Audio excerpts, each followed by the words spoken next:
Il est 17h, votre non-stop continue. 5 morts dans les avalanches ce week-end dans les Alpes. 2 nouvelles victimes signalées aujourd'hui à Courchevel et à La Plagne. Hier, ce sont 3 personnes qui avaient été tuées. Soyez extrêmement prudents, le risque est très élevé dans tous les massifs français. La neige et des centaines de camions qui restent bloqués sur la 36 dans le territoire de Belfort. C'est la conséquence des fortes chutes de neige.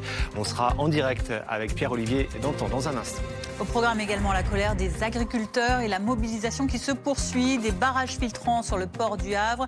Les autoroutes A63 et A64 toujours bloquées dans le sud-ouest. Le monde agricole refuse l'accord de libre-échange avec les pays d'Amérique latine malgré le feu vert européen. La répression sanglante en Iran, près de 200 personnes tuées selon les Iraniens accusent les États-Unis d'encourager les émeutes. De son côté, Washington se dit prêt à aider le peuple iranien. Donald Trump a passé en revue les différentes options militaires possibles contre le régime des mollahs.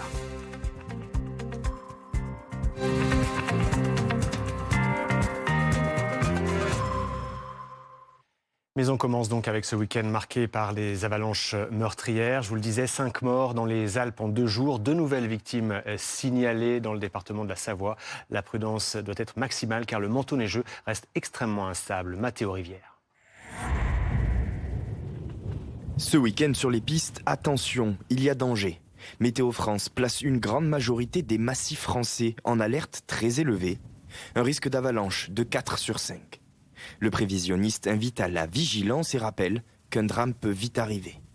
Manteau neigeux instable, cela signifie qu'un seul skieur peut facilement déclencher des avalanches mobilisant des volumes de neige considérables.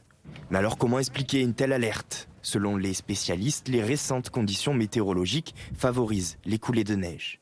Récent exemple, hier, dans 3 stations différentes. On a eu de la neige très tôt dans l'hiver et puis après on a eu un mois de décembre qui a été très sec avec du froid, donc vraiment des conditions particulières. Et là-dessus est venu s'empiler ces derniers jours. On est presque à 1 mètre de cumul ici avec beaucoup de vent, donc ouais, c'est des conditions qui sont très particulières. Pour vous prémunir de tout danger, le meilleur conseil reste d'éviter le hors-piste.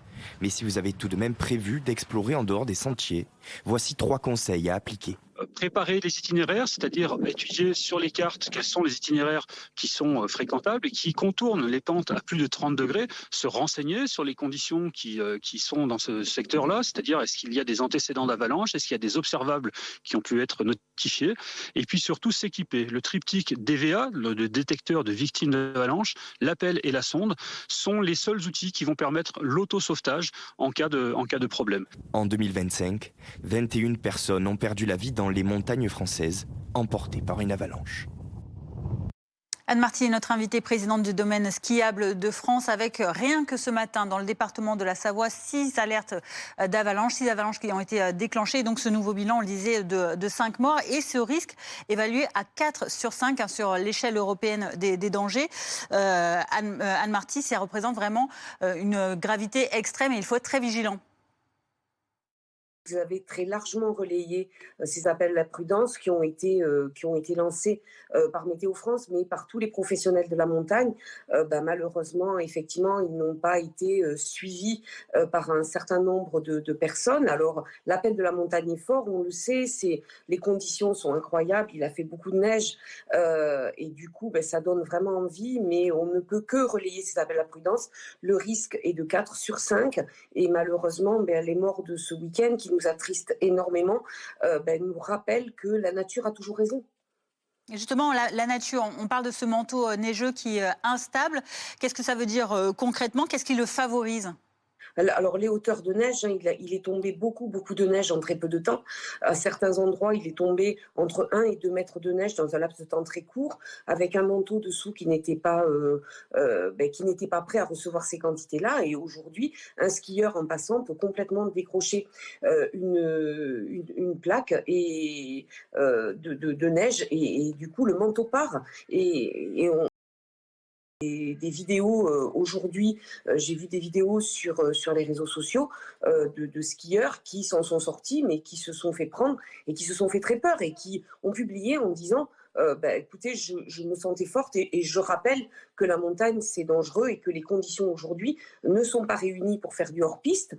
C'est dangereux, il faut le rappeler. Et donc, nous appelons tous à la plus grande prudence et à différer ces sorties qui sont des sorties qui sont de belles sorties, mais attendez quelques jours, que le manteau neigeux soit stabilisé, que les pisteurs secouristes et tous les professionnels de la montagne, la NENA, etc., donnent le go pour pouvoir y aller avec la plus grande sécurité, sachant que ça reste la montagne et un milieu naturel complexe. Donc la sécurité, elle n'est jamais à 100%, mais là, aujourd'hui, on sait que 4 sur 5, le risque, il est maximal.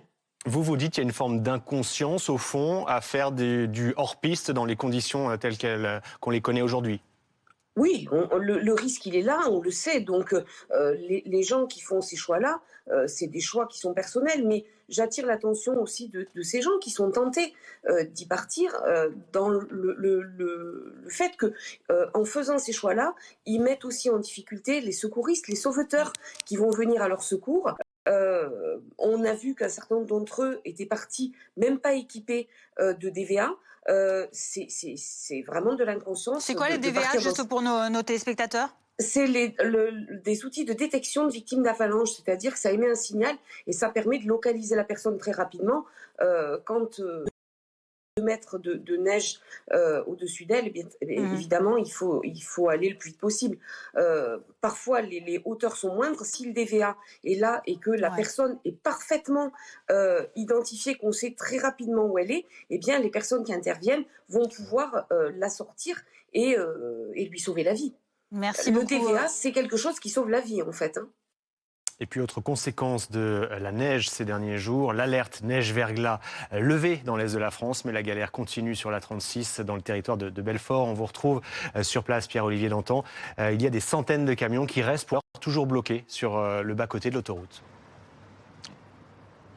Oui, Jérémy, le bilan de la gendarmerie transmis à la préfecture fait toujours état de ces 800 camions stationnés sur cette portion d'autoroute A36. Ce qu'il faut bien comprendre ici, c'est qu'avec Nicolas de Roussy, on est sur une zone qui est normalement prévue pour ce genre d'événement, mais elle ne peut contenir que 250 camions au maximum. Vous imaginez donc bien que la zone a été élargie sur une quinzaine de kilomètres environ.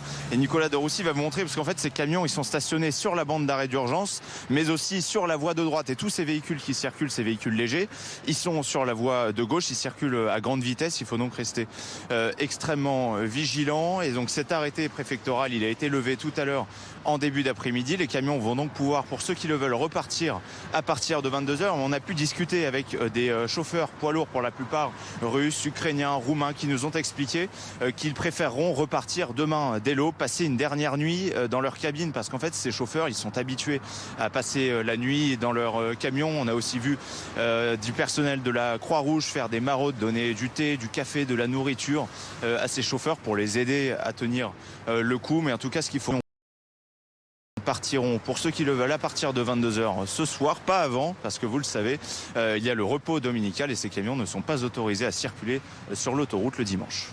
Merci Pierre-Olivier Dantan, en direct du Doubs sur cette A36, donc où les camions sont toujours bloqués pour la nuit, avec Nicolas de Roussy pour les images. Dans l'actualité également, il y a cette grogne des agriculteurs qui est toujours en cours, avec des actions un peu partout sur le territoire, et ce malgré les annonces du gouvernement ou encore la lettre du Premier ministre au syndicat agricole, avec ces barrages filtrants. Vous voyez celui qui est toujours en cours au port du Havre, le plus gros port de conteneurs français. Des manifestants qui contrôlent les camions qui sortent de ce port pour dénoncer l'accord de libre-échange qui pourrait être conclu entre l'UE et les pays du Mercosur. 17h07, on en vient à l'enquête sur le drame de Crans-Montana en Suisse. Vous le savez, le propriétaire du bar est en détention depuis vendredi. Jacques Moretti, qui doit être à nouveau prochainement présenté à la justice. Willem Gay et Marie Roux sont à Sion pour BFM TV.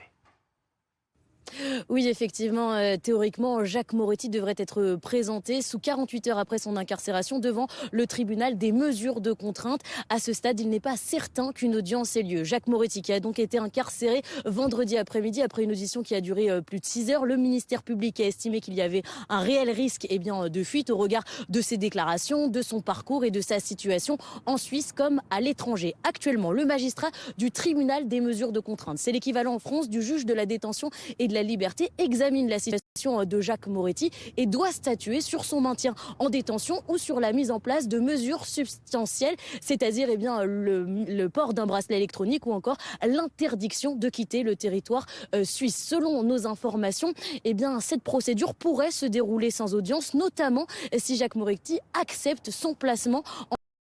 Si c'est le cas, cette détention, elle peut durer jusqu'à 3 mois avant un nouvel examen à l'issue de ce délai. En revanche, Jacques Moretti, s'il présente les garanties nécessaires à la justice suisse, il pourrait ressortir libre dans l'attente de son procès. Sa femme, Jessica Moretti, elle est ressortie libre vendredi après-midi après son audition. Le ministère public a estimé que le risque de fuite était moindre au regard de sa situation familiale, notamment avec ses 2 enfants en bas âge. Tous les deux, Jessica et Jacques Moretti, sont mis en cause pour homicide, lésions corporelles, incendie par négligence. Ils encourent une peine maximale de prison de 4 ans et demi, car en Suisse, les peines sont cumulables, contrairement à chez nous.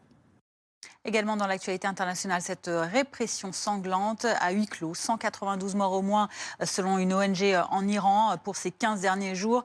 Une centaine de membres des forces de sécurité également tués. Le régime tente de faire taire la révolte populaire qui s'est propagée à tout le pays. Ce sont une centaine de manifestations qui ont lieu en Iran. Et le fils de l'ancien Shah se dit même prêt à retourner en Iran dès que possible. Reportage d'Agathe Aloui. Dans la nuit de Téhéran, des voitures incendiées transforment les rues en véritables brasiers. La contestation du régime iranien actuel persiste, en dépit d'une répression brutale qui s'intensifie. Étant donné que nous considérons la situation comme des émeutes, notre réponse sera ferme, rapide et ciblée contre les émeutiers. Les manifestants doivent savoir qu'ils sont utilisés comme des appâts, ce qui peut conduire à leur mort.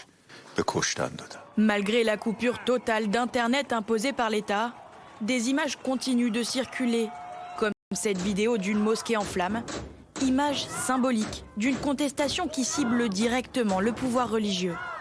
Dans les rues, un appel résonne, celui du fils de l'ancien Shah, invitant à maintenir la mobilisation. Ne quittez pas les rues. Mon cœur est avec vous. Je sais que je serai bientôt à vos côtés. Sur son réseau social, le président des États-Unis affiche à son tour son soutien aux manifestants. L'Iran aspire à la liberté, peut-être comme jamais auparavant. Les États-Unis se tiennent prêts à aider. Un message perçu comme une provocation par le régime en place, qui accuse Donald Trump d'attiser des émeutes. Les États-Unis et Israël sont là, donnant des instructions à ces gens, leur disant « Allez-y, nous vous soutenons ». Ceux-là même qui ont frappé ce pays et tué nos jeunes et nos enfants leur donnent maintenant des ordres, leur disant « Faites ce travail, nous sommes avec vous. Allez commettre des actes de sabotage et nous vous soutiendrons dans l'ombre ». Le mouvement dépasse désormais les frontières.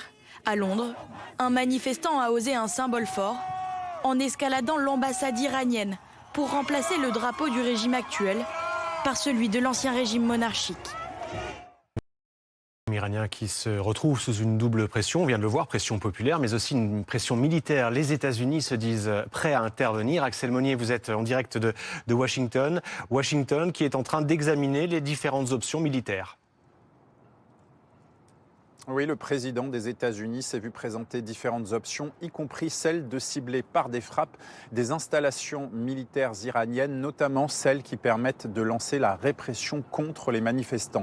Il n'y aurait, d'après ces options, il ne serait pas envisagé pour l'instant d'envoyer des troupes sur place, pas d'intervention au sol. Pour autant, Donald Trump n'a pas encore pris sa décision. Pourquoi ? D'abord parce qu'il n'y a pas de consensus au sein de son administration pour savoir s'il faut bien lancer ces attaques contre l'Iran, de son administration, pour savoir s'il faut bien lancer ces attaques contre l'Iran. Ensuite, parce que les commandements militaires états-uniens qui se trouvent dans la région estiment qu'ils ne sont pas encore prêts à mener une telle attaque et surtout à subir les éventuelles représailles que l'Iran pourrait décider de mener contre les États-Unis.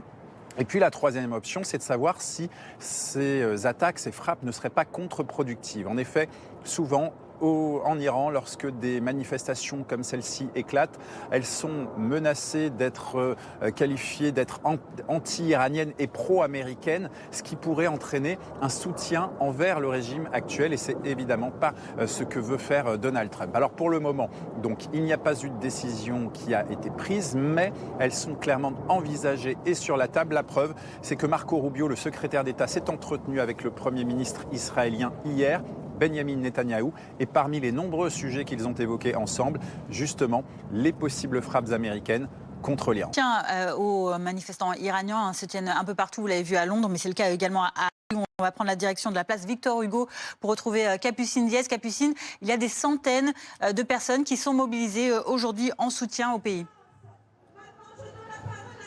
Oui, c'est ça, exactement. Alors nous sommes au niveau du Trocadéro, puisque le rassemblement est effectivement parti de la place Victor Hugo et est arrivé juste ici au Trocadéro.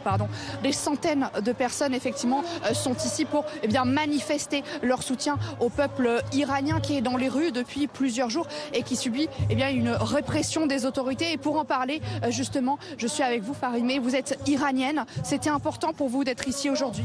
Oui. Vraiment, et c'est important pour nous, pour venir, pour montrer à le monde qu'ils vont voir notre peuple iranien, ils sont dans le danger. Et il n'y a pas d'internet. Et vraiment, notre famille en Iran, ils sont dans le danger. Maintenant, quand on entend qu'il y en a beaucoup du monde qui sont en train de... Alors, la dictature, il est en train de le tuer. On se sent vraiment inquiété. Vraiment, la vie, vraiment, c'est difficile en ce moment. Vous craignez pour votre famille? Oui, c'était le premier message de notre prince qu'il a dit sortez dans la rue. Ma famille, mes sœurs et leur mari, ils ont sorti et on est allé en même temps devant l'ambassade de Iran à Palestina. Et après, on était en contact. Elle était en train de pleurer quand elle a vu qu'on est sorti en même temps qu'eux, ils sont dans la rue. Mais après, Internet est coupé. Et je ne sais pas vraiment elle est où, qu'est-ce qu'il est arrivé. Et je ne sais pas vraiment quand on va avoir Internet, quand l'histoire va finir. Ma sœur, elle est encore vivante. Et vraiment, c'est un cauchemar, la vie en ce moment. Bien sûr, on comprend votre inquiétude, évidemment. On voit énormément de photos de Reza Pahlavi dans ce rassemblement. Les Iraniens souhaitent son retour au pouvoir? Oui, parce que notre prince, il a dit, il va rentrer, il va avoir une élection libre pour tout le monde. N'importe qui qu'ils veulent d'avoir pouvoir, il va se présenter et les Iraniens, ils vont voir. S'ils veulent voter, alors c'est leur choix qu'il veut respecter, même si on veut qu'il va devenir Shah de l'Iran. C'est pour ça qu'on est là, on a choisi, on lui a choisi pour venir en Iran, d'avoir la liberté, on va avoir une élection libre, qu'on va choisir notre gouvernement en futur. Vous pensez qu'une transition est possible avec lui? Oui, exactement, parce que nous avons promis, et nous, avec Pahlavi, toujours ils étaient gentils avec nous, ils ont vraiment, quand il était dans l'histoire, ils ont eu le pouvoir. Beaucoup de choses en Iran, on a bien développé dans le monde. C'est pour ça qu'on fait confiance 100% à eux. Notre reine Shahbanou et notre prince Reza Pahlavi. Et on est sûr que quand ils disent, ils vont faire. Merci beaucoup Farimeh. Effectivement, cela fait plus de 60 heures que le peuple iranien n'a plus accès à Internet. L'accès a été coupé par les autorités. Merci Capucine Diez, au Trocadéro, avec Simon Pérez. 17h17, toute autre chose en revient en France, on parle de consommation. Vous en êtes peut-être déjà rendu compte, il est parfois très difficile de trouver des œufs dans les rayons de nos épiceries et de nos supermarchés. Une tension d'approvisionnement qui s'est particulièrement aggravée en ce début d'année. On en parle avec notre invité Yves-Marie Baudet. Bonjour, vous êtes président de l'interprofession française des œufs. Alors, il y a plusieurs paramètres pour expliquer cette... alors, c'est pas vraiment encore une pénurie, mais en tout cas, ce manque assez criant observé dans certains établissements, d'ailleurs pas dans tous les magasins, vous pourrez peut-être nous l'expliquer. Mais en tout cas, déjà, qu'est-ce qui explique à plusieurs titres qu'on trouve de moins en moins d'œufs sur les étals? Alors, il se trouve que la demande n'est pas rectiligne toute l'année en France dans la grande distribution. Novembre et décembre et début janvier sont de gros mois de consommation d'œufs liés aux fêtes de fin d'année et aussi au phénomène galette des rois du début janvier. Et puis, on a aussi enchaîné 2 jours fériés fin décembre et en plus des conditions météorologiques un peu exécrables la semaine dernière qui a bouleversé la circulation des camions dans de nombreuses régions françaises. Donc, les approvisionnements en œufs dans les magasins ont été un petit peu perturbés. Est-ce que ça s'explique aussi par des raisons de pouvoir d'achat, avec des œufs qui représentent peut-être des protéines moins chères que de la viande, par exemple? Alors c'est vrai que ces derniers mois, on a noté des tensions sur les rayons œufs. ça c'est certain. On a une consommation qui augmente plus vite que la consommation en France. On consomme 300 millions d'œufs de plus par an en France dans le réseau de la grande distribution depuis 3 ans. C'est énorme, ça équivaut à la production d'1 million de poules pondeuses supplémentaires chaque année. On essaye de suivre cette tendance-là, ça va un peu plus vite. Alors déjà, on remercie la grande distribution française de ne pas être tentée d'aller chercher des œufs à l'étranger qui ne répondent pas aux standards de production qu'on peut connaître en France. Mais c'est un défi qu'on va relever, nous, producteurs d'œufs, parce que moi, je suis en Bretagne. C'est un défi qu'on va relever. On va construire des bâtiments, on va installer de nouveaux producteurs. On pense que pour juin 2026, on va revenir à une normale. En tous les cas, pour fin 2026, le consommateur français retrouvera dans les rayons suffisamment d'œufs pour répondre à sa demande. Fin 2026, ça nous laisse quand même un an un peu compliqué sans eux. Je vous disais que dès le mois de juin, déjà, on ne verra plus ce type de tension parce que là, mais en fait, c'est pas comme une machine où vous pouvez l'accélérer, la ralentir. Là, oui, évidemment. On travaille avec bien sûr de l'animal, du vivant, et donc il faut qu'on installe de nouveaux bâtiments, de nouveaux projets. Mais justement, Yves-Marie Baudet, vous parlez de ces nouveaux bâtiments. En fait, c'est une demande française de construire, en fait, de changer un peu la filière, c'est ça, de production des œufs, d'aller de plus en plus vers de l'œuf produit en plein air plutôt qu'en intérieur comme c'était le cas avant. Voilà, oui, on a une demande aussi des citoyens français d'aller vers des systèmes hors cage. Donc c'est aussi une partie de notre production qu'on est en train de transformer. Donc ça, ce sont quelques bâtiments qui restent vides pendant quelques semaines, le temps de faire tous ces travaux-là. Et puis, c'est de cette augmentation de production qu'on va faire. Donc on avait annoncé 300 nouveaux bâtiments d'ici 2020. Pour l'instant, on est dans la ligne. Après, il faut que le gouvernement français nous permette aussi un petit peu nous simplifie la vie administrativement en s'alignant sur des normes européennes. Et puis, il faut aussi que le citoyen français accepte de voir de nouveaux bâtiments se construire proches de chez eux. On veut manger des œufs issus de poules plein air ou de poules au sol. Et ça supporte plus de ça veut dire aussi plus de surface nécessaire pour ce type d'élevage. Il faut que le citoyen français accepte de voir des bâtiments se construire dans la campagne française. Merci beaucoup Yves-Marie Baudet d'avoir été en direct sur BFM TV. Restez avec nous dans un instant, on revient sur ce week-end meurtrier dans les Alpes. 5 victimes signalées. On y revient dans un instant.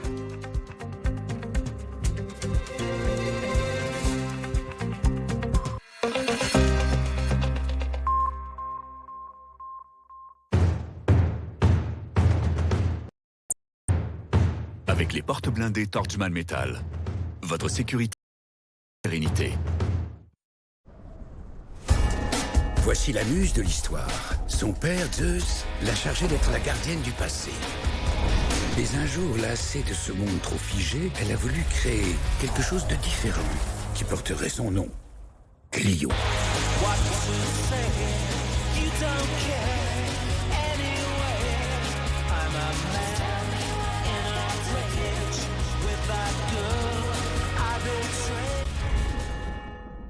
Nouveau, avec la protection panne sur Le Bon Coin, vous êtes tranquille. En cas de problème, soit on répare, soit on vous rembourse.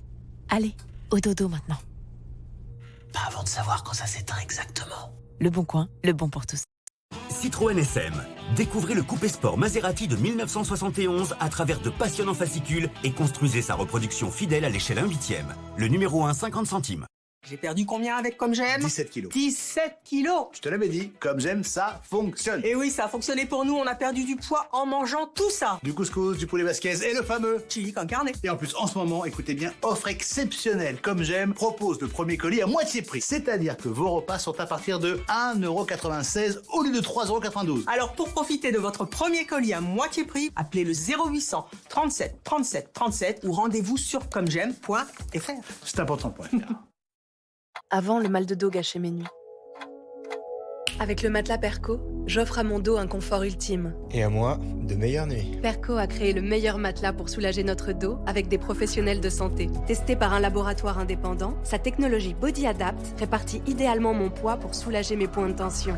Dans les 15 premiers jours, j'ai senti un soulagement de mes douleurs. Comme 9 utilisateurs du matelas Perco sur 10. Nous, Perco pour relâcher vos muscles avec son surmatelas réversible. Profitez des soldes sur perco.com. Après avoir utilisé Kayak, vous aurez envie de tout comparer.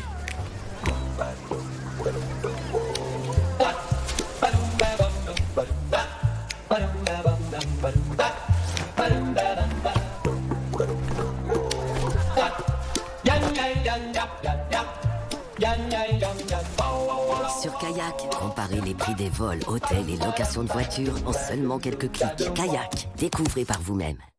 À la Matmut, les bons conducteurs peuvent profiter jusqu'à 65% de bonus sur leur contrat auto. Et ça, c'est plus juste pour tous. Matmut élu marque de l'année 2026. Donner son sang ou son plasma, on y a tous déjà pensé. Mais du coup, toi tu donnes? Non. Et toi? Ah ouais?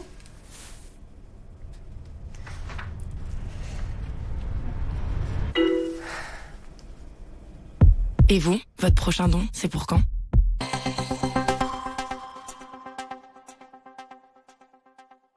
Premier supermarché, que des marques. Deuxième supermarché, que des marques du magasin. Troisième supermarché, que des premiers prix. Économisez-vous. Leclerc est 3 fois le moins cher. Moins cher en moyenne sur les marques nationales, les marques distributeurs et les premiers prix. Leclerc.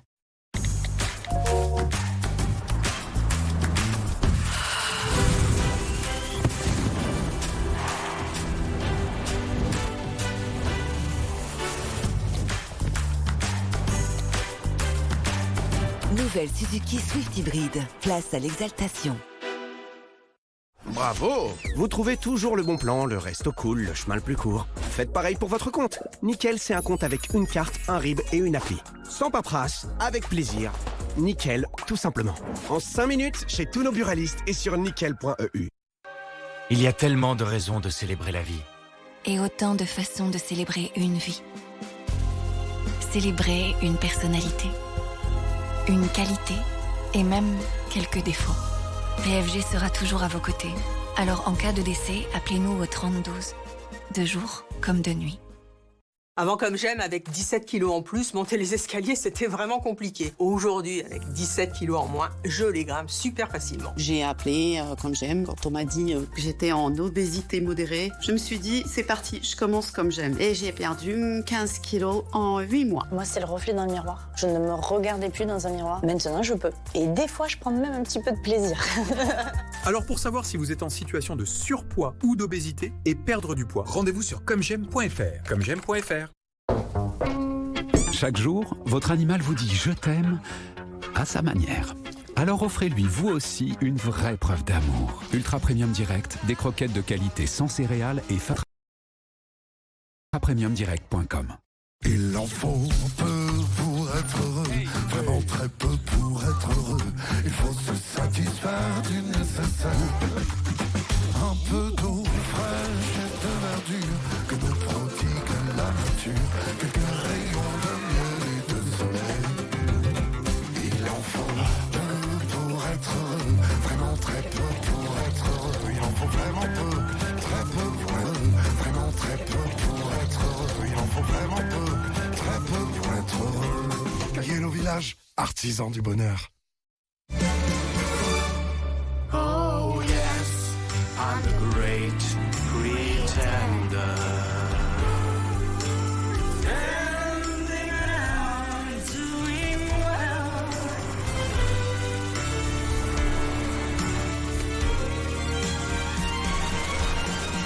Inutile de faire semblant. Nouvelle Jeep Compass, hybride ou électrique, à partir de 359 € par mois et jusqu'à 8 ans de garantie. Jeep.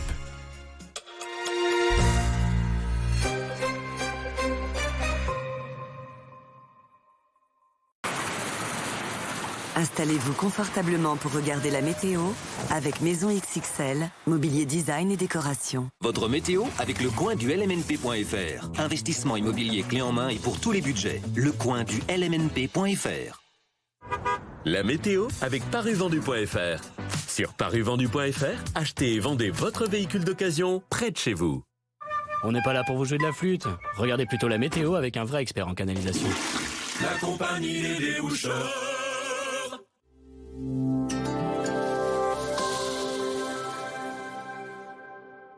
Après les fortes chutes de neige de ces derniers jours, le manteau neigeux est encore instable. Soyez donc extrêmement prudents. Le risque d'avalanche est très élevé tout au long de la journée.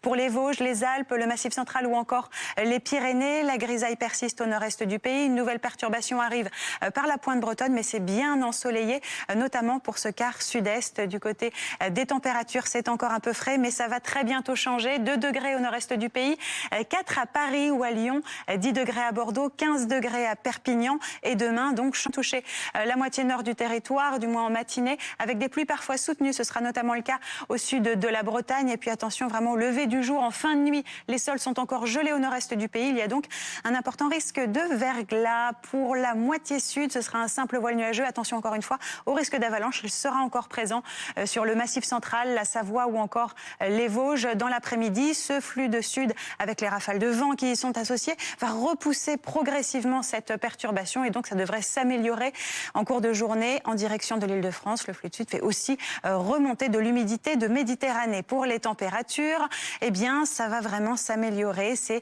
la douceur qui fait son retour. On va repasser au-dessus des normales de saison.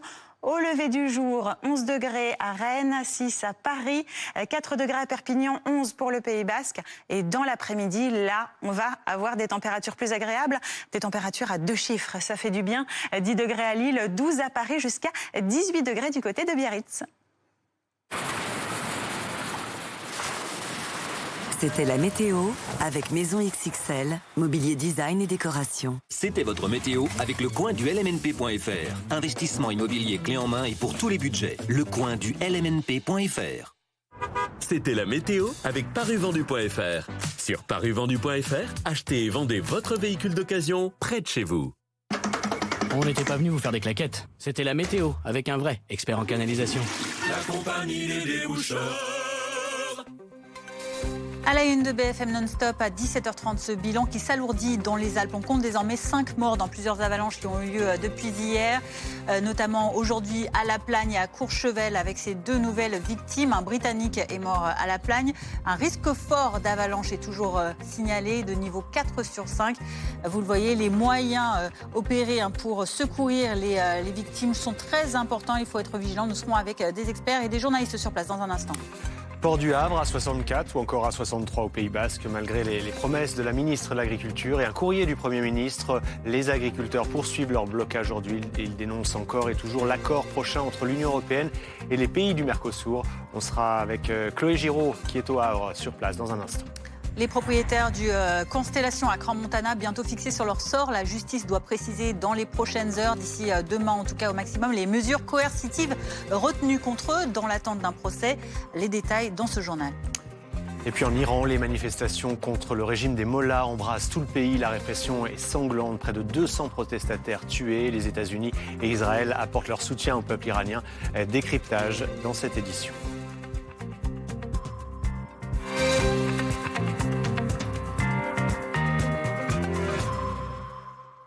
Mais tout d'abord, la neige et ses conséquences en montagne avec donc ces 5 skieurs qui sont décédés depuis hier dans des avalanches dans les Alpes, dont 2 aujourd'hui.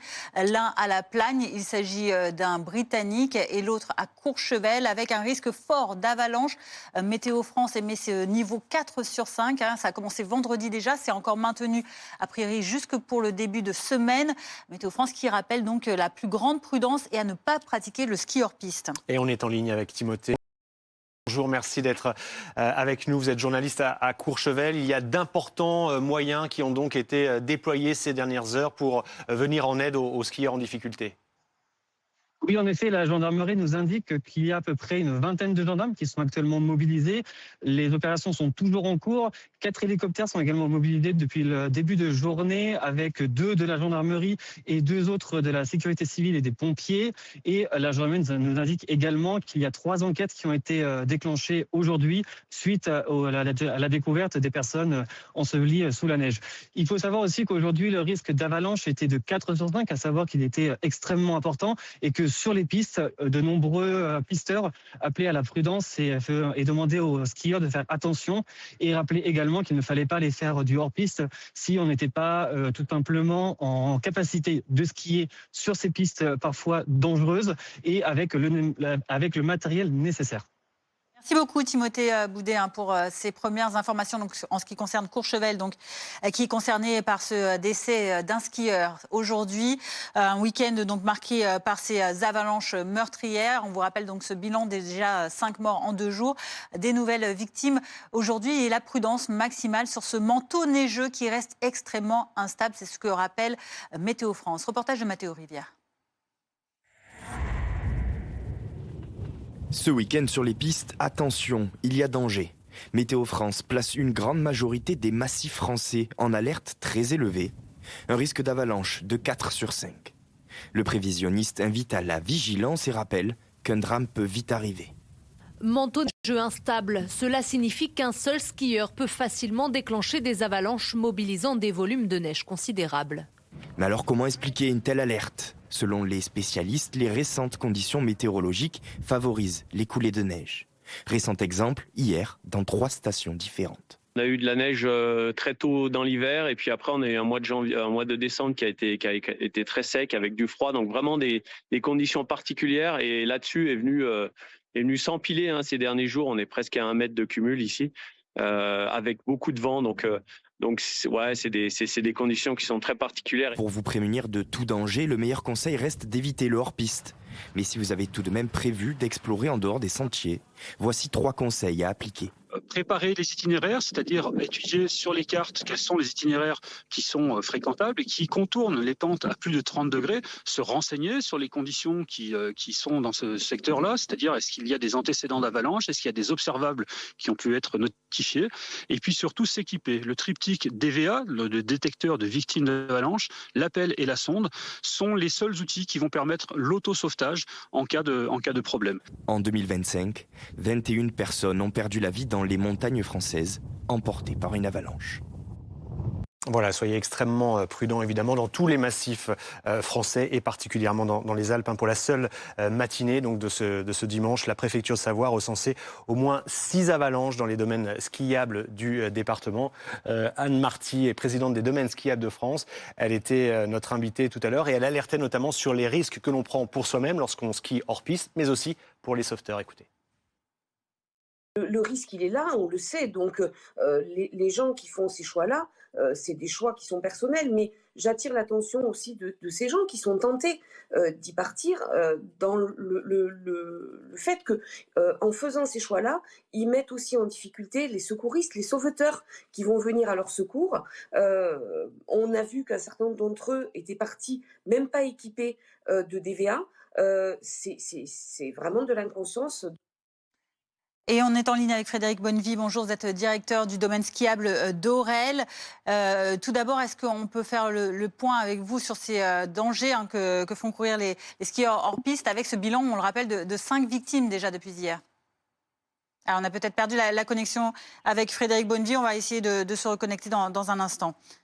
On enchaîne avec l'agriculture, la mobilisation évidemment des agriculteurs qui se poursuit, notamment du côté du Havre, en Seine-Maritime. Hier, une centaine d'agriculteurs ont commencé un mouvement qui se poursuit aujourd'hui et pour une durée indéterminée, notamment contre, vous le savez, l'accord de libre-échange entre l'Union européenne et le Mercosur qui pourrait être conclu la semaine prochaine. Chloé Giraud, vous êtes sur place pour BFM TV. C'est une opération de barrage filtrant qui est en cours sur le port du Havre.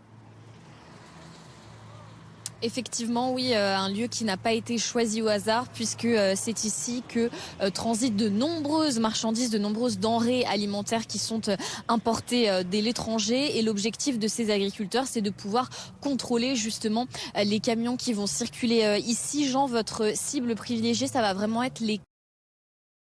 Exactement, parce que l'idée, c'est avec le Mercosur, avec tout ce qui se passe, l'idée c'est de savoir un peu tout ce qui vient et surtout ce qui va être intéressant aussi pour nous, c'est où est-ce que ça va, qui est le client final pour comprendre un peu mieux où vont ces produits. Si vous tombez sur justement des marchandises, des denrées alimentaires qui viennent de l'étranger, qu'est-ce que vous allez faire à ce moment-là? Qu'est-ce qu'on va faire? L'idée déjà dans un premier temps c'est de prendre des photos, de prendre des vidéos de la provenance pour avoir des preuves. L'idée derrière c'est s'il y a des choses qui ne nous plaisent pas, on est en contact avec les banques alimentaires, avec les Restos du Cœur pour justement peut-être vider quelques camions pour faire monter la pression, pour faire comprendre qu'on n'est pas d'accord avec ça. Par contre on ne va pas aller jeter de l'alimentation sur les bords des routes, ça c'est hors de question. Qu'est-ce qui serait de nature aujourd'hui à apaiser votre colère, à faire en sorte que vous abandonniez ce type d'action, par exemple? Qu'est-ce qui ferait? C'est que toujours non au Mercosur, et ça on est très ferme dessus. C'est tout ce qui se passe aussi à côté sur la taxe, notamment MACF, où aujourd'hui il y a juste une suspension sur l'engrais, mais sur le fer, sur le béton, c'est pas levé. Et du coup, nous aujourd'hui sur nos exploitations, ça a un impact très fort. Et il faut qu'on soit très ferme là-dessus. On a des grosses attentes de la part du gouvernement et de la part de l'Europe sur ces sujets-là. On a besoin de visibilité. Et pour en revenir au sujet du Mercosur, nous ce qu'on veut, c'est une souveraineté alimentaire et une sécurité alimentaire pour le français. Il faut que le consommateur français il ait confiance. Et pour qu'il ait confiance, déjà, il faut manger français. Et n'importons pas l'agriculture que nous ne voulons pas. Merci beaucoup Jean. Voilà donc ici plusieurs dizaines d'agriculteurs qui se relaient au fil des heures pour conserver ce point de blocage, avec en ligne de mire les prochaines heures, notamment la nuit prochaine où un certain nombre de camions devraient venir ici justement pour s'approvisionner.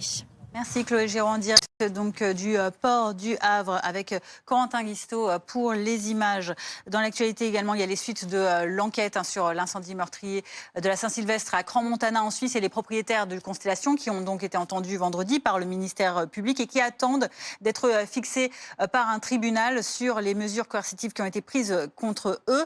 Boris Karlamov, on attend ça dans les prochaines heures, mais surtout on en sait plus actuellement sur le profil de ces deux propriétaires français. Oui, vous le savez, il s'agit là d'un couple de Français originaires de Corse, Jacques Moretti, 49 ans, Jessica Moretti, 40 ans, son épouse. Ils se sont installés au début des années 2000 dans ce canton du Valais. Ils ont fait l'acquisition du bar Le Constellation en 2015 et ils ont deux autres établissements à Crans-Montana et dans un village juste à côté. Jacques Moretti est connu de la justice puisqu'il a été condamné pour des faits de proxénétisme. C'était en 2008. Selon son entourage, il dirigeait un salon de massage ensuite qui proposait des prestations sexuelles tarifées, ce qui est légal en Suisse. Selon nos informations, il logeait aussi ses masseuses en France en l'échange de loyers, de l'argent issu donc du travail du sexe, ce qui, toujours selon son entourage, lui a été reproché lors de sa condamnation en 2008. Jessica Moretti, qui, vous le voyez sur ces images, s'est exprimée vendredi pour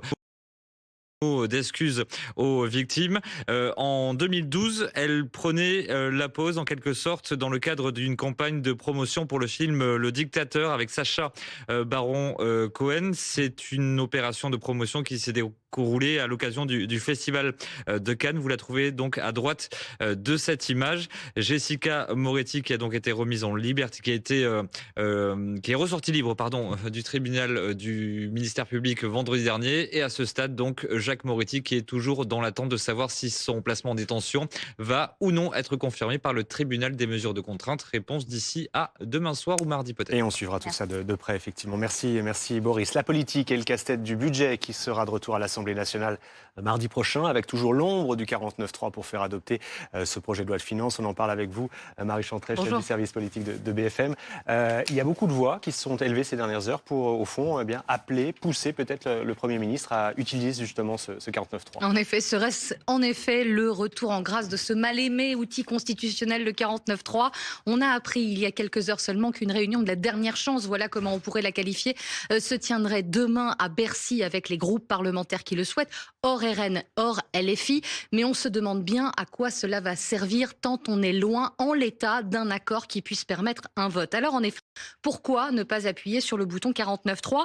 C'est certes le symbole du passage en force auquel Sébastien Lecornu, le Premier ministre lui-même, avait renoncé à son arrivée à Matignon, notamment pour toper avec le Parti socialiste. Mais vous en parliez aussi.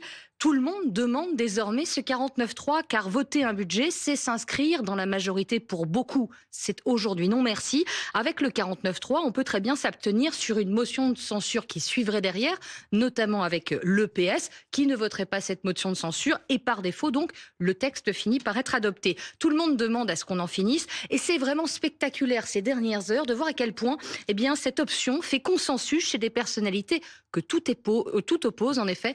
Écoutez, par exemple, François Hollande et Michel Barnier qui savent de quoi ils parlent quand on parle de 49.3.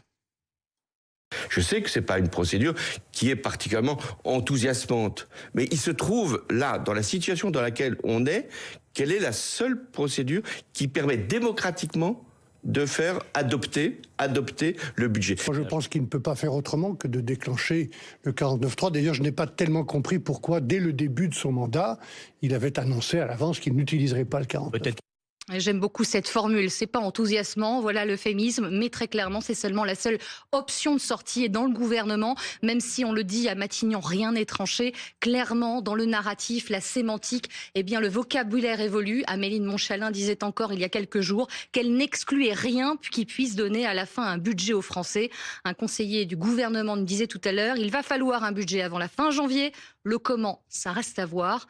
On verra ça cette semaine qui devrait être parsemée de rebondissements politiques. Merci beaucoup Marie Chantré pour ces précisions politiques. Un tout autre sujet à présent avec cette manifestation, cette grève qui dure depuis plusieurs jours maintenant des médecins et certains d'entre eux qui sont en exil symbolique tout au moins vers la Belgique avec plusieurs centaines de médecins libéraux, de blocs opératoires mais aussi de différentes spécialités. Ils sont presque 2000 à avoir quitté Paris aujourd'hui direction Bruxelles pour plusieurs jours avec cette nouvelle forme de contestation pour dire toujours non à ces dérives autoritaires du système de santé, c'est ce qu'ils disent.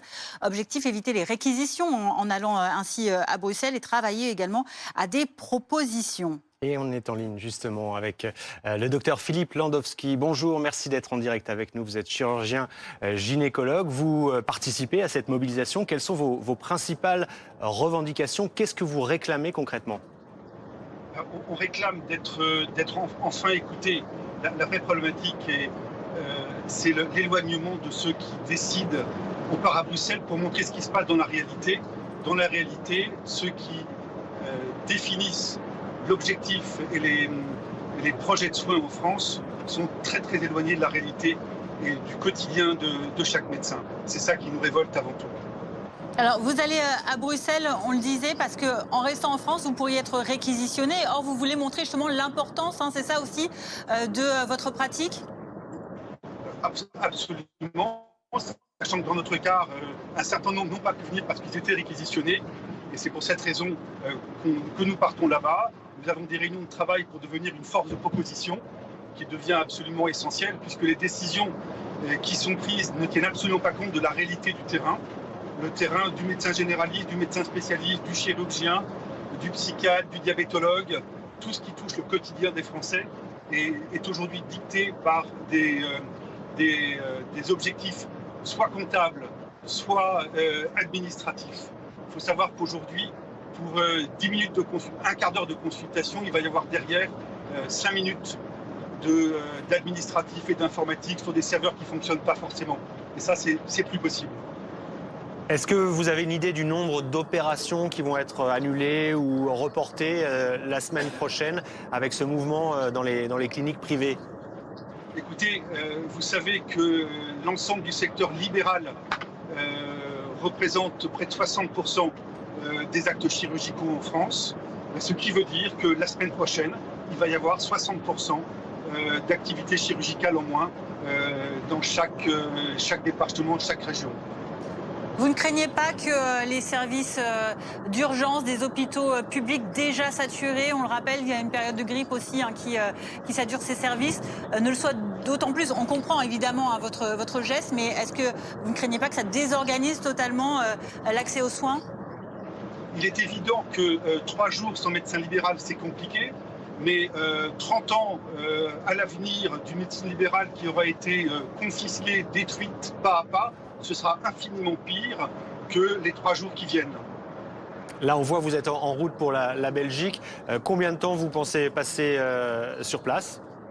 Écoutez, nous avons 2 jours, lundi et mardi, de réunions, de séminaires pour se structurer, parce que ce mouvement est quand même assez exceptionnel, et pour proposer, être une force de proposition. Mais ça va être compliqué, et je voulais simplement vous dire que à l'échelle de notre pays, de la France, il y a 3 secteurs qui aujourd'hui sont extrêmement impactés. L'alimentation, les Français ont besoin d'être nourris, d'être bien nourris. Les Français ont besoin d'être soignés, bien soignés. Et les Françaises ont besoin d'être éduqués. Voilà. Et ces 3 sujets, perpétuellement, reviennent parce qu'il y a des décisions administratives, technocratiques qui sont très éloignées du quotidien des paysans, des éleveurs, des agriculteurs, des enseignants et du corps médical. Et on est tous dans le même bateau. un peuple français bien soigné, bien nourri et bien éduqué, l'avenir de la France, elle passe probablement par là. Docteur Landowski, pour conclure, vous disiez que vous alliez travailler également pendant ces quelques jours à Bruxelles à élaborer des contre-propositions à ce que le gouvernement vous a déjà formulé, notamment au mois d'octobre. Quel type de propositions et surtout à qui vous allez ensuite les donner? Les propositions vont remonter du ministère. Ce sont nos syndicats qui vont s'en occuper. Mais la problématique que nous avons, c'est que les responsables politiques et administratifs et des tutelles, depuis des années et des années, organisent une lente destruction de la médecine libérale, avec une surcharge administrative qui devient de plus en plus complexe, pénible, et il y a un réel besoin de simplification. Mais cette simplification, vous savez qu'elle n'est pas nécessaire qu'en médecine. On est dans un pays où la complexité et l'administration devient terrifiante, et il faut simplifier l'administration au niveau des soins. Donc toutes les propositions vont être faites. Merci Philippe Landowski d'avoir été en direct sur BFM TV. Vous en êtes sans doute déjà rendu compte, il est parfois difficile de trouver des œufs dans les rayons de nos épiceries et de nos supermarchés. Ce sont des tensions d'approvisionnement qui se sont clairement aggravées en ce début d'année. On en parle avec vous, Pascal Ebel. Vous êtes économiste, experte de la consommation et directrice associée chez Seaways. Clairement, la demande a explosé ces derniers mois en France. Alors, c'est 4% de plus par an. On a en effet une consommation d'œufs qui augmente, notamment parce que c'est une protéine qui n'est pas chère. En fait, c'est bien parce qu'on a eu une forte hausse des prix de l'alimentation ces 3 dernières années, plus 20%. Et donc, les gens vont vers des produits qui permettent de consommer moins cher. Des pâtes vont avec ces œufs qui sont en forte croissance. Et c'est lié à la fois à une inflation importante, mais aussi à une prise en compte de la santé. Les Français vont aller vers plus de protéines. Il y a un grand mouvement qui va dans ce sens. Donc des raisons structurelles qui sont aggravées ces derniers jours encore plus par des raisons aussi peut-être conjoncturelles liées à la météo. Oui, tout à fait. Donc il y a eu des conditions qui ont fait que, en tous les cas, dans certaines grandes villes, quand on est loin de la production, avec la neige, on n'a pas pu approvisionner les rayons. Et donc, ces jours-ci, on voit beaucoup de rayons très, très vides dans les très grandes villes. Mais c'est vrai que ça fait plusieurs mois, ça fait presque 6 mois qu'il y a souvent, dans certains magasins, les rayons des œufs qui sont pratiquement vides. Ça fait plusieurs mois que ça dure. C'est un petit peu comme aux États-Unis, parce qu'il y a eu, en plus de cette hausse de la demande, des grippes aviaires dans beaucoup de pays qui font qu'on a des élevages qui sont décimés et donc moins de production. En France, la production est plutôt stable. On n'arrive pas pour l'instant à augmenter la production. Parce qu'on consomme des œufs français au fond, et ce n'est pas forcément le cas pour d'autres types de produits? Oui, tout à fait. On importe quand même, mais moins de 20% de nos œufs sont importés. Et c'est plutôt ce qu'on appelle des ovoproduits, c'est-à-dire ce qui sert à qui est utilisé dans l'industrie, c'est-à-dire des choses qui peuvent être transportées. On sépare les jaunes des blancs et on peut les transporter. Les œufs en coquille sont plus difficiles à importer. Donc il y a de l'importation parce qu'en effet, on en consomme de plus en plus. Mais c'est surtout qu'il y a une hausse de la consommation mondiale qui est forte. C'est vraiment un phénomène qui est dans tous les pays. Et la production mondiale a augmenté. 25% en 10 ans de la production d'œufs est en hausse. Donc on en produit de plus en plus, mais on en consomme aussi de plus en plus. Merci beaucoup Pascal Ebel pour ce point de situation qui explique les difficultés à trouver des œufs en ce moment dans nos rayons. 17h52 à présent à l'étranger, cette mobilisation contre le régime des mollahs en Iran qui se poursuit, qui prend une ampleur inégalée avec des répressions également très fortes. Une centaine de villes maintenant au-delà de Téhéran sont concernées par ces manifestations. Des centaines, 200 manifestants environ qui auraient déjà perdu la vie selon une organisation non gouvernementale. Des images qui nous parviennent de moins en moins, avec ces coupures d'Internet également dans le pays. Et écoutez, côté régime, le président iranien qui fustige à la fois les États-Unis et Israël, qui soutiennent justement ce soulèvement. Les États-Unis et Israël sont là, donnant des instructions à ces gens, leur disant « Allez-y, nous vous soutenons ». Ceux-là même qui ont frappé ce pays et tué nos jeunes et nos enfants leur donnent maintenant des ordres, leur disant « Faites ce travail, nous sommes avec vous. Allez commettre des actes de sabotage et nous vous soutiendrons dans l'ombre ». Chères familles, je vous demande de ne pas laisser vos jeunes enfants rejoindre les émeutiers et les terroristes qui décapitent et tuent des gens. Et on en parle avec notre consultant défense, le général Pellistrandi. Général, les États-Unis ont réagi. Donald Trump, à plusieurs reprises, il s'est dit prêt à aider les manifestants qui aspirent à la liberté. Et il y a des options militaires qui sont clairement actuellement étudiées à Washington. Oui, alors d'abord, il faut comprendre que les États-Unis connaissent parfaitement l'Iran. Ils l'ont même bombardé au mois de juin, de bombarder les installations conjointement avec Israël. Voilà, liées au nucléaire militaire. Donc là, il y a différentes options qui ont été militaires, qui ont été proposées donc au président Donald Trump. Et après, il va falloir effectivement décider si on les applique et quel type de mesures peuvent être prises, sachant que de toute façon, ça peut provoquer une escalade dans une région qui est quand même extrêmement sensible. Donc le choix est compliqué pour Donald Trump parce qu'il faut faire une opération spectaculaire, rapide et sans qu'il y ait par la suite un enlisement. Et on n'est pas du tout dans la même situation qu'il y a une semaine où au Venezuela, c'était quand même beaucoup plus facile que là.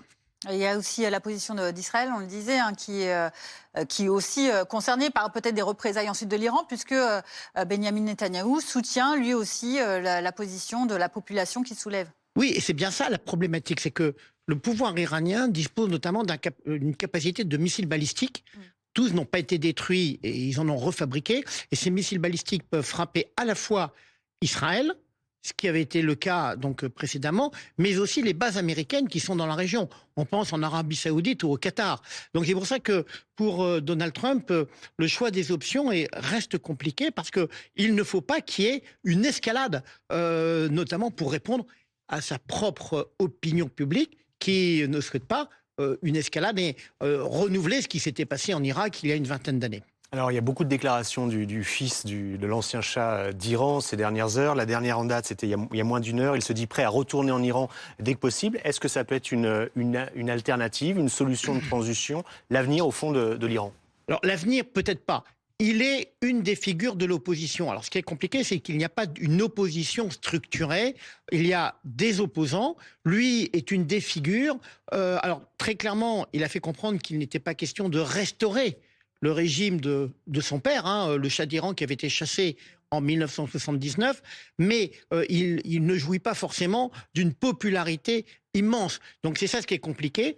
Alors il dit qu'il va bientôt retourner dans son pays. Il faut rappeler qu'il est en exil aux États-Unis et que effectivement il ne peut pas. En fait, on n'est pas dans la même situation qu'en 1979 où il y avait eu ce changement de régime sous l'impulsion de l'ayatollah Khomeini. Merci beaucoup, Général Pellistrandi. Merci à vous de nous avoir suivis dans BFM Non-Stop cet après-midi. On vous laisse avec Marc Fauvel, BFM dimanche soir, juste après la météo. Bonne soirée sur BFM TV.